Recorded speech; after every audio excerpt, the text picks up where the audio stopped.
The Wonder Boy and Monster World series is something that I have loved for many years. Created in Japan by Escape, which consisted initially of Ryuichi Nishizawa and Michishito Ishizuka, and published by Sega.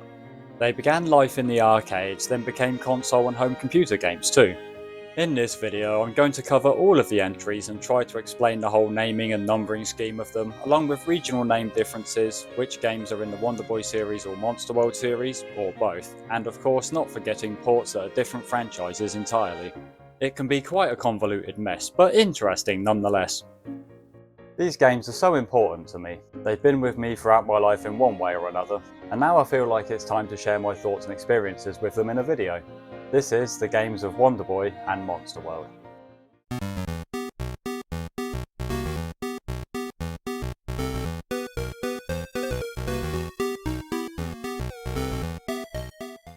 It all began with Wonder Boy, released in the arcades in 1986.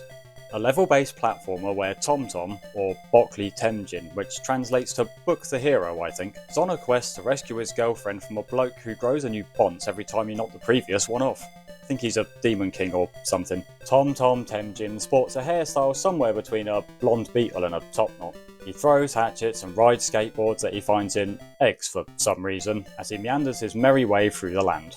The life bar drains as you bumble on, so fruit and such must be gathered to bump it back up. This pretty much adds time pressure to each level. Now if this all sounds very similar to another game, that'll be because Hudson was licensed the game, but not the name or characters as Sega owned them.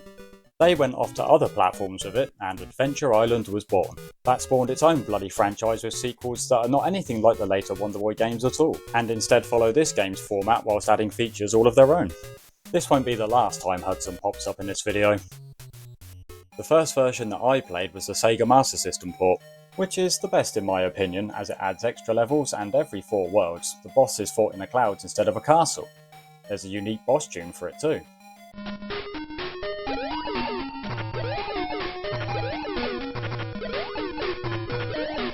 The ZX Spectrum version just repeats the same 4 levels per area, but each loop slightly amends them by adding more monsters and shit.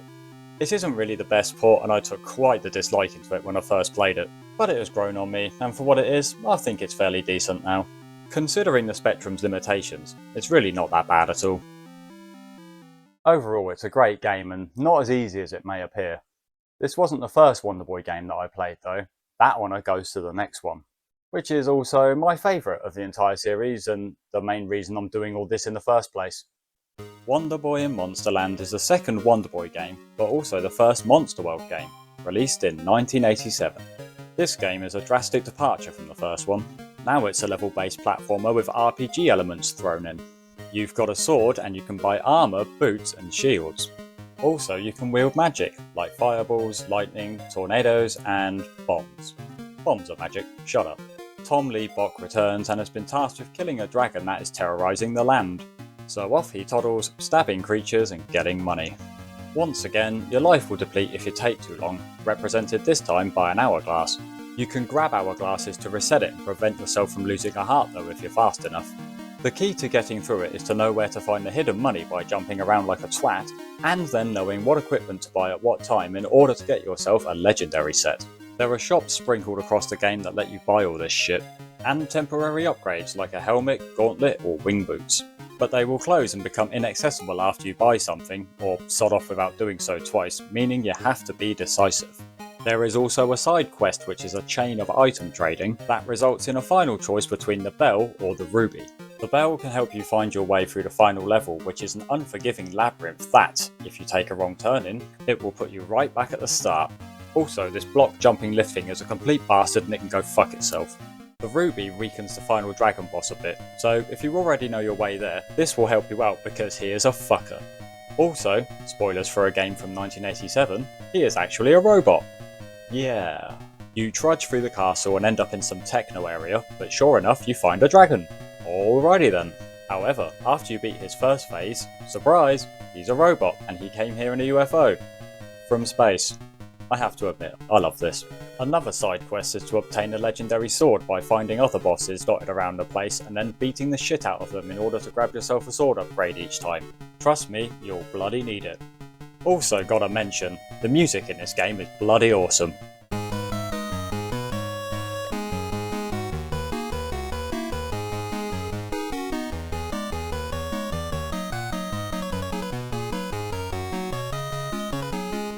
In Japan, it's known as Super Wonder Boy Monster World, or Super Wonder Boy in Monster Land on the ZX Spectrum. Or if Hudson have anything to say about it when taking it to the PC Engine, Bikuremen World? I doubt I'm pronouncing that right. Whatever, I think it's some anime or manga or some shit. They just slapped those characters in it, and Bob's your uncle. It is, however, the closest to the arcade in terms of gameplay and sound, oddly enough, so there is that. Of course, it was the Master System version that I played first, and it has stayed close to my heart over all these years. Without a doubt, this is my favourite port. It has 12 levels instead of the 11 found in the arcade version. The extra level throws in a couple of new bosses, one of which is a blue Medusa dressed up like a dinner lady. But the lift is even worse in this one. It sometimes doesn't function correctly by not advancing up to the next screen, so you just unfairly fall down to the bottom. It can still go fuck itself. More even. I hate you! I hate you! I hate you! Go away and crawl away and die in a ditch somewhere, you bastard! Hudson are not the only ones to jump on the licensing bandwagon from this point on, by the way. Tectoy of Brazil released this game as Monica in Dragon's Castle. As for the Monica franchise itself, I don't know, it's some cartoon or comic or some shit. They just took the Master System port, slapped this abomination of a sprite in it, and basically called it a day. Now, as this is a ZX Spectrum based channel, I want to spend a little bit of time talking about that port for it. This game right here. I'm so happy I own a copy of this. I love this version, but I'm not blind to its issues. And believe me, there are quite a lot of them. Gotta begin with the biggest problem. The dragon does not function. Like, at all. He just hangs around up there, does bugger all, and you can't damage him. This renders the game impossible to complete, which as a multi-load game especially, is a complete disaster. Luckily, some utter geniuses on the World of Spectrum forums back in 2013 spent ages investigating the issue and created an assembly code patch that can be inserted into the game to make the dragon work, along with other fixes. I used said patch in my playthrough video, which I'll link in the description. There are other issues I've encountered while playing. Another really bad one is in the Ice Palace. Normally, if you fall here you'll take damage, but then springs will shoot you back up to the platforms. Seems pretty fair. On the Specky though, that doesn't happen. You just get stuck there and slowly die. Now you may think that because this version allows you to continue, unlike the Master System version, that it will just be a matter of starting a screen over and having another crack. But it ain't that simple. When you restart in this version, all of your equipment is reset to the minimum, which means you're buggered and better off restarting anyway. It's not immediately apparent that this happens because this version also gives you no fucking indication what equipment you currently have. The other ports show it on your character sprite, and the Master System version has an inventory on the pause screen. But this one? This doesn't show you shit. Your sprite never updates, so you've got no sodding clue at all. Well, the shield is gone, so there's your red flag. And to make things worse, in other versions after you have purchased the best piece of armour in that category, the shop will offer upgrades instead of that piece. Not here though, you can buy the same piece again or an even worse one sometimes and it just lets you waste your money. So between the lack of equipment indication and the shop tomfoolery, you better be keeping track of what you've got equipped yourself because the game fucking well won't. Something else that's broken in this version is the trade quest. You get to the part where you trade the charm for the emblem in the water by knocking on this door after the shop shuts and some fishman is supposed to trade you the emblem. But here, the screen just flashes very briefly and then sends you on your way. No emblem, jog on. So when you get to here to trade for one of the final items, same shit. Quick flash and no item for you, bollock breath. I could be missing something, God knows what, but honestly, I think it's just cream crackered. Not that it matters, the bell would be useless anyway because here's something else crap in this version. The labyrinth level is just one screen with 5 exits that continuously loops as more monsters appear. You just go whatever direction until there are 3 different types of monster by each exit, then go off to the bottom left to find the dragon. At least that's what works for me. Got no idea what the logic is though. There certainly isn't a consistent path that you can take, as I've tried one that worked before but it didn't the next time. And of course, without the patch the ruby is bloody useless too because you can't even fight the fucking dragon. We also have missing hidden equipment shops in the penultimate level here. In every other version, this is your last chance to bag that legendary shit before the labyrinth. They're dotted about between the visible doors. But not here, they just don't exist. So if you haven't already gotten all the gear before the big fight, up yours you freeze-dried colostomy bag, you just gotta cope. On the subject of equipment, the shield only works when it wants to, which is about 50% of the time if you're lucky. Probably crap collision detection going on. And on that note, the collision detection on these jumping jellyfish shaped like ball sacks is way off to the left. Yet another nasty one is with the Sphinx. He asks you a question and if you get it right, he instantly croaks and drops the dosh. Happy days. Get it wrong and you'll end up in a boss fight with him. Unless you're playing the Spectrum version where instead you just instantly die. What a load of wank. On a more positive note, gotta give props to this border effect when you pause the game. Some clever cycle manipulation going on here. Impressive stuff indeed. I know I just spent a good while tearing this one a new one, but I really like this version, arguably more than I should. After all, it combines two of my favourite things, the ZX Spectrum and Wonder Boy. Plus this box is cool and you can't convince me otherwise. There are no more Spectrum ports from here on out, but you know, made it this far, might as well go all the way. Moving on, we have Wonder Boy 3 Monster Lair, released in 1988. But this isn't Monster World 2, it's just Wonder Boy 3. It's not part of the Monster World series. So already things are getting a bit complicated. We have Wonder Boy and Monster Lair as just Wonder Boy games, but Wonder Boy and Monster Land is also Monster World. If you think this is stupid, just wait until the next game. Monster Lair is a game that I'd never heard of back in the day. Only after I'd gotten onto the internet did I even know that it exists. The last of the arcade games, and the only one that is simultaneous 2-player. It's a scrolling level based game that is half shooter platformer and half full on side scrolling shooter that has you flying around on dragons. You play as either Leo or Priscilla. Don't know if their names differ between regions, never researched, can't be bothered. It's pretty decent though, lots of Wonder Boy-esque stuff going on enemy and area wise. Of course there's also power-ups and all that good stuff.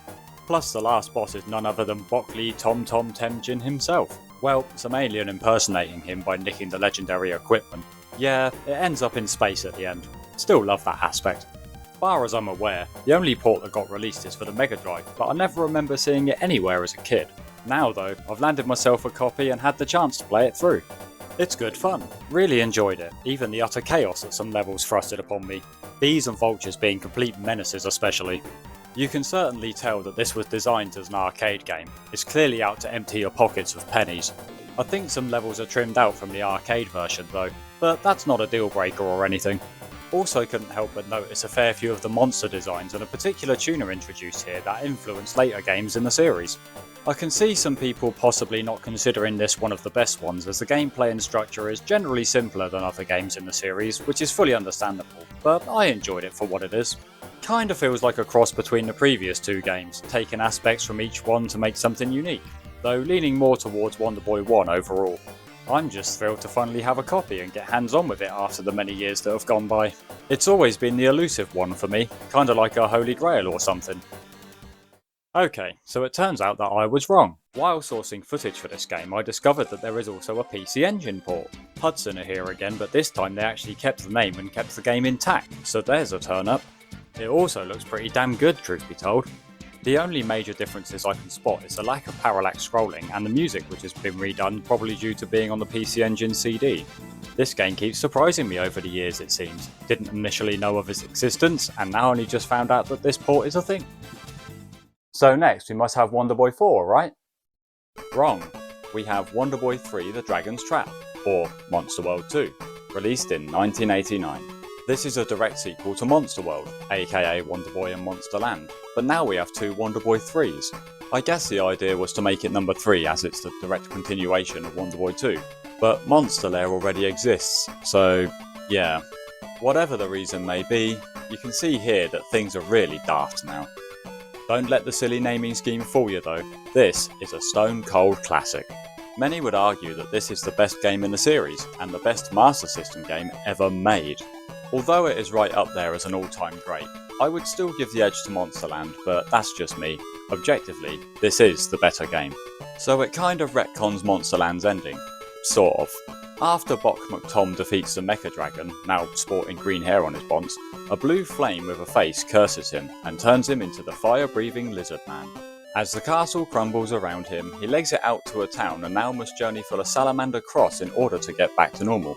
This entails fighting dragons and acquiring different forms with varying abilities that allow him to access new areas.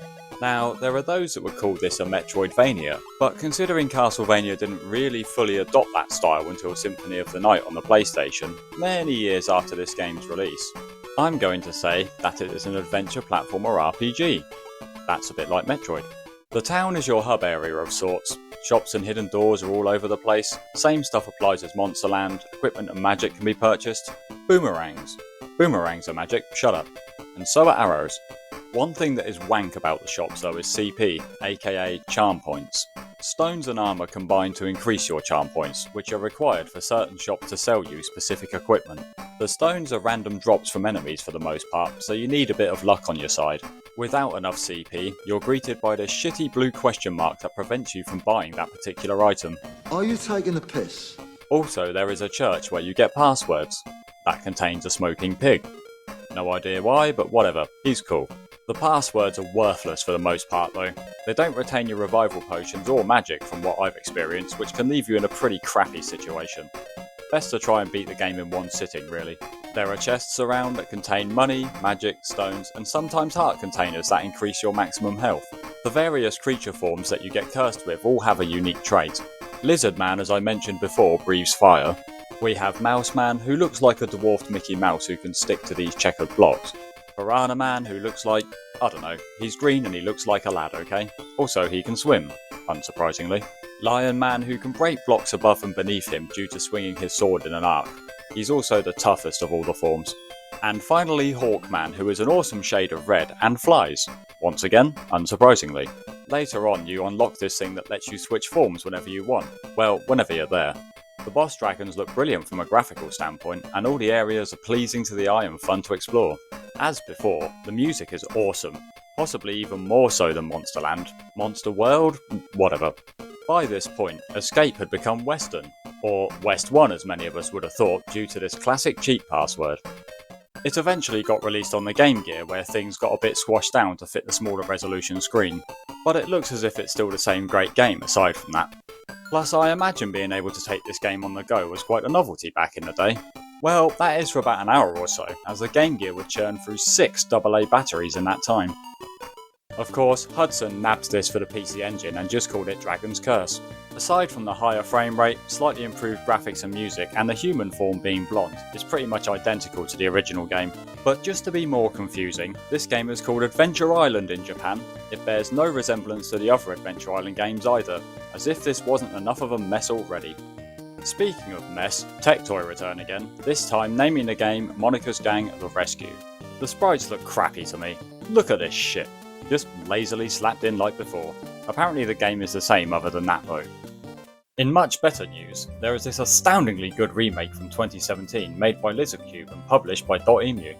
The graphics are all hand-drawn and the music is recorded in a studio with actual instruments. They also added a difficulty selection and secret challenge areas called The Unknown.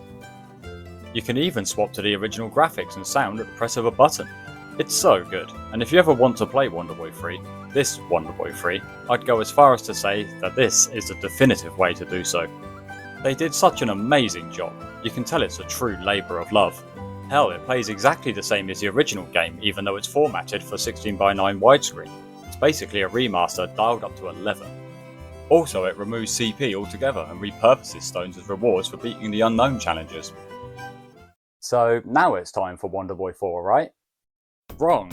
This is Wonder Boy in Monster World, not to be confused with Wonder Boy in Monsterland, or if you prefer, Wonder Boy 5 Monster World 3, released in 1991. As you can see, we're fully off the rails here by now. This makes no fucking sense whatsoever.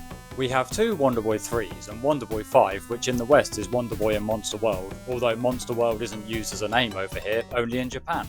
What the bloody hell? Anyway, this game is also bloody awesome. For the vast majority of it. Originally released for the Mega Drive, it is also an adventure platformer RPG with a hub-like area. Introduced is a new hero, Shion. I used to call him Shion, but apparently it's pronounced Shion. Anyway, blue-haired Tom has been tasked with defeating the monsters that have invaded Monsterland, or Monster World, I don't know anymore. This involves saving a princess and going on to other areas, helping folk, killing monsters and bosses, all the good stuff. As per usual, shops are about with equipment and magic, also items have now been thrown into the mix, some chests have heart containers, hidden doors and money are dotted around, you get the idea. The weapons are cool in this one, like the trident that lets you swim and you can spin it around. No forms this time. Well, there is this one dungeon where you go tiny after equipping the Pigby set, but that's about it.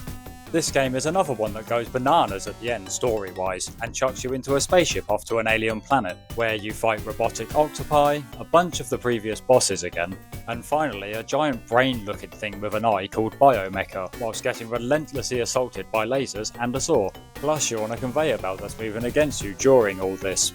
Sadly, this is but one of the examples where the game becomes ridiculously unfair. The first instance to cause a lot of frustration for me was the Ice Palace in general. Sliding about on the ice is just plain annoying, and certain enemy placements will ensure that you get constantly knocked off of platforms. But the Sky Castle is an even bigger bastard and the stuff of nightmares, complete with an even worse block jumping lift thingy that can go fuck itself to the max because every time that you fall off you have to beat a mini-boss just to have another attempt. Bullshit. Grievances aside, this one feels like it's the whole formula coming together to deliver the full Wonder Boy / Monster World experience, and if it wasn't for some absurd difficulty at the end, would be the perfect representation of the series as a whole. My introduction to the game was the later released Master System port, which unknown to me at the time is a heavily cut down version. I loved it though, was just happy to have more Wonder Boy to play, but having the chance to play both back to back now, yeah, this port is the bare minimum. The section where you have to rescue the kid in the woods always made me think that the game was bugged, or that I'd missed something. On the Mega Drive, you clearly rescue him from this lot by committing genocide, and he even joins you in the following dungeon as a temporary companion. But here, you just kill this bloke and he becomes a cube that you ride to get to a chest, and then back at the village they act like you saved the kid? Is the cube the kid? What the bloody hell is even going on here? The Ice Palace dungeon is absent aside from the boss, the Pygmy dungeon is completely removed and the spear weapons aren't available. The Sky Castle lift thing is gone, which is one good thing, but for some reason I failed at its very basic replacement far more times than I should have. These platforms are dodgy as hell, and I just kept falling through them for no bastard reason at all. It drove me fucking insane.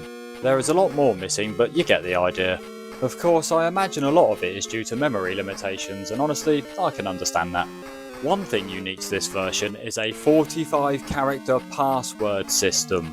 On the plus side, the passwords seem to accurately retain your progress, unlike the Dragon's Trap.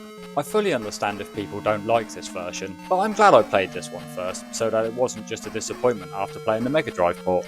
It holds a lot of nostalgic weight for me. As a child, on my birthday, I saw it in a shop, I think it was BT's. I was excited to find out that another Wonder Boy game exists, and then my mum bought it for me as a present. And of course, Hudson crop up once again with their PC Engine port. This time they call it the Dynastic Hero. I think it's another anime or manga or some shit. The music plays off of CD on this one, and is very different from the original game, and there is no parallax scrolling.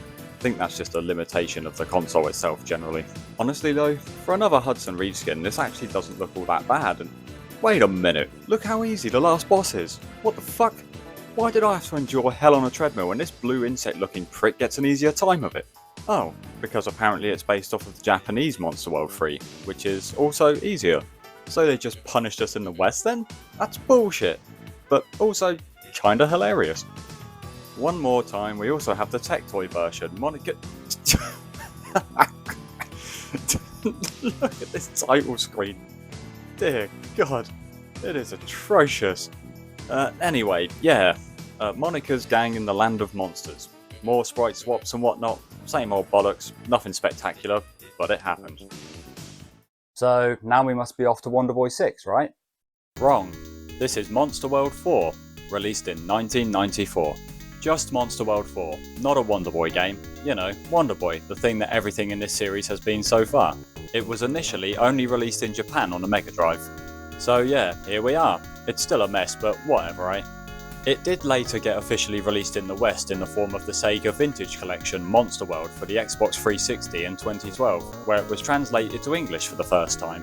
This is how I first encountered the game, and probably the first digital purchase I made on Xbox, come to think of it. The footage I showed earlier from the arcade Wonder Boy and Monsterland is also from the same collection. Another new hero this time around, a girl called Asher. A whole new world theme too. This feels more Arabian in look, which is pretty awesome. A proper main hub is established in this one that you spend time in between levels, and the levels themselves are located via gates which you go through one at a time to complete, making it a tad more linear than previous entries, but I reckon it works well enough. because bloody hell, these levels are huge compared to previous entries. You'll be in each one for a good long while. They all feature a small preamble as you approach the dungeon and then the dungeon itself. Also pottering along with you is this fat blue Pokemon looking thing called a Pepilogu that you get from an egg. For a start, that's far too many syllables, and secondly, I probably pronounced that wrong. Anyway, this little fucker evolves as the game goes on by eating fruit from a special tree, and in each of his forms he'll help you traverse the levels. He's a fun little addition. Poor little bastard does get tortured a lot though, what with lava going up his arse or being frozen into an ice block for Asher's convenience. Also knocking about is this genie guy with a face that only a mother could love. He's cool though. Calling him via his lamp will teleport you back to the main town of Rapadanga whenever you want from the dungeons, so if you need to grind out gold a bit to buy equipment, this is very useful. The gameplay here is great. You have extra moves like a down stab and an up stab. Running is also now an option too. The animations are superb and everything just oozes charm. You can get blue heart upgrades by collecting life drops. Every 10 nets you another heart. Your standard pink hearts are determined by your current armour. The shops are limited to just the hub this time around, and equipment is generally more streamlined. Along with armour, you've just got swords and shields. The graphics themselves are far more detailed. It really is quite something to just stop and absorb sometimes. Now, as much as I love this game, there are certainly some frustrating sections. The ice pyramid is a pain in the arse. Lots of backtracking, sliding about, memorising door codes and cryptic statue puzzle bullshit. It pushes tolerable levels, skirting the line very finely and just about getting away with it in my eyes. The previous dungeon, the Stream Sanctuary, also just about stays on the happy side of this too, barely managing to not outstay its welcome after looping you round and round in these bloody pipes to fill a bucket with water repeatedly and whatnot. But the Sky Dungeon? This really fucked me off, but I don't think it is because of the game design itself. Got a feeling it was because I was playing a Sega Vintage Collection version, using a cheaper Xbox controller and a little bit of input lag through the capture card, but good lord, there were so many times that Asher just didn't jump when I wanted to, or initiate the run when I double tapped the direction. Due to certain sections of this bastard place requiring precise and fast reactions, it became an arduous chore. Shame really, because the general design of this dungeon and the dungeons overall are the best the series has to offer so far. You get mini-bosses halfway through them, all of which make another appearance in the final dungeon along with damn near every enemy type in the game, which is cool. There are also many clear ties to Wonder Boy and Monster World, so it does feel like a true successor. The music here is very good, very well done, but there is a minor gripe that I have. The same tunes are used over and over again, just with variations to fit the theme of the current area. I understand that perhaps they wanted it to be more consistent and more of an overarching theme, but I found that it got a bit stale after hearing the same shit for so long. Luckily, the tunes themselves are decent, so it could be far worse. I'm just being nitpicky here. Hudson and Tectoy left the game alone this time as far as I know, however Ryuichi Nishizawa did not. A remake of this came out in 2021 and what was it called? Wonder Boy Asher in Monster World. Bloody hell, so now it is a Wonder Boy game, even though there is no Wonder Boy in it? I give up man, past caring at this point. The 2D 3D style of it was initially a little off-putting to me, but I soon got over it and ended up really liking it in the end. The only real problem with this style is that some areas, the palace in Rapadanga especially, become mildly annoying to navigate due to the whole 3D depth perception thing. I got used to it, but I much prefer the layout of the town as a whole in the original version. Not a huge fan of the squeaky Japanese girl voices and such either. I feel like this is the kind of addition that appeals to people that masturbate to Japanese cartoons, but moving on. One very noticeable thing is that this version feels a lot easier, even on the normal difficulty setting. That's not a bad thing though, as all the issues I had with the dungeons are pretty much alleviated, aside from the backtracking, which itself is less annoying now that the game isn't quite as savage. The control feels good, slightly modernised, and being able to just run with a control stick is a big improvement. Honestly, adding everything up, I think this one would be my go-to version. The original is a classic and amazing, but the conveniences in this one add up and make an overall less frustrating experience. From what I've heard, I wasn't the only one whose initial reaction to the new art style was negative, but I urge people to look past it and give this version the benefit of the doubt. Anyway, following on from the original Mega Drive version, that was it for a very long time. Until 2018 anyway. So now we get the next Wonder Boy game, right? Wrong. Well, sort of. Game Atelier teams up with Ryuichi Nishizawa to bring us Monster Boy and the Cursed Kingdom. Not even gonna try and justify the naming of this one. Sega still probably have the rights to the Wonder Boy name, but this game counts as part of the series, so bollocks to it. And it really does. This is a Wonder Boy Monster World game in everything but name. We have modern era hand-drawn graphics and animations that look fantastic. The music is brilliant, like possibly the best yet, and it has the good old Metroidvania style, which exists now because it's 2018. Speaking of modern stuff, you get a big ass map with all sorts of markers to show what you found, which is very helpful. You got your hub town with blatant references to the earlier games. Shops are about again. You can not only buy equipment but upgrade it too with the help of gems. The forms are back and even include the smoking pig from Wonder Boy 4 The Dragon's Trap in Monster World. He isn't smoking here though, must have quit.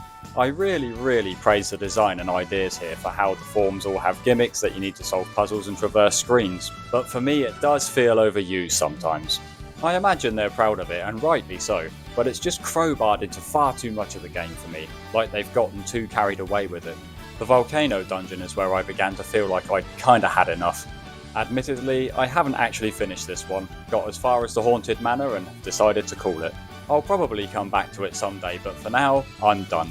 This is all just my personal opinion, and I won't let it get in the way of appreciating what has been achieved here. I still maintain that it is an awesome game. I mean, it's the first new game in the series in 24 years, and that is something that must be celebrated. It is also a very high quality on a technical front. It runs well and the controls feel like a premium, cream of the crop modern game. Another true labour of love. Regardless of my personal grievances, it is a triumph and I recommend playing it. Well, there you have it. That's all the games. One hell of a series, one hell of a convoluted mess and naming scheme and whatnot, but you know. I recommend anyone give these games a go by whatever means that you have. I was originally just going to capture footage of the Specky games and then source the rest, or play whatever ports I had on a Sega Vintage collection. But I ended up getting a bit carried away and ended up buying a Master System. And then following that, the missus kindly bought me a Mega Drive. I got a pretty good deal on the Master System and I got Wonder Boys 1 and 2 coming as loose cartridges, so therefore I needed to get cases for them. I got these replicas done at Foxy Printing. They're pretty good, yeah, they're sort of like, what do they call them, universal cases. I'm happy enough with them. Altogether, this video got way out of hand, the general scope of it, and well, basically my retro collecting as well, because all of a sudden I've ended up with pretty much every original version I could get my hands on. I've been on somewhat of a journey of rediscovery for this video, and I've played every single one of the following games through in their entirety for it. Wonder Boy 1 on the Spectrum, and of course on the Master System. Wonder Boy and Monster Land on the Spectrum, and of course again on the Master System. The number one, my favourite. I also played the arcade port on the Sega Vintage Collection. Wonder Boy 3 Monster Lair on the Mega Drive, first time ever owning or playing this. Wonder Boy 3 The Dragon's Trap on the Master System. I also played the Lizard Cube remake on PC via Steam. Wonder Boy and Monster World via the Sega Vintage Collection, but then I had a bit of a change of heart and what with getting the Mega Drive, decided to actually play it on an actual Mega Drive. And of course, the port for the Master System, and then Monster World 4 via the Sega Vintage Collection. Then the later release port, Wonder Boy Asher in Monster World via Steam. And finally, Monster Boy in the Cursed Kingdom via Steam. It's been great fun. Maybe slightly frustrating at times, but you know, old games and whatnot, and plus I was getting a little bit burnt out as time went on, but committed to the cause, had to see it through. I know it kind of got a little bit out of hand, but I guess it just had to unfold the way it did. This was meant to be. Thanks for watching and listening to me prattle on. Have a good one, you lot, and I'll see you later.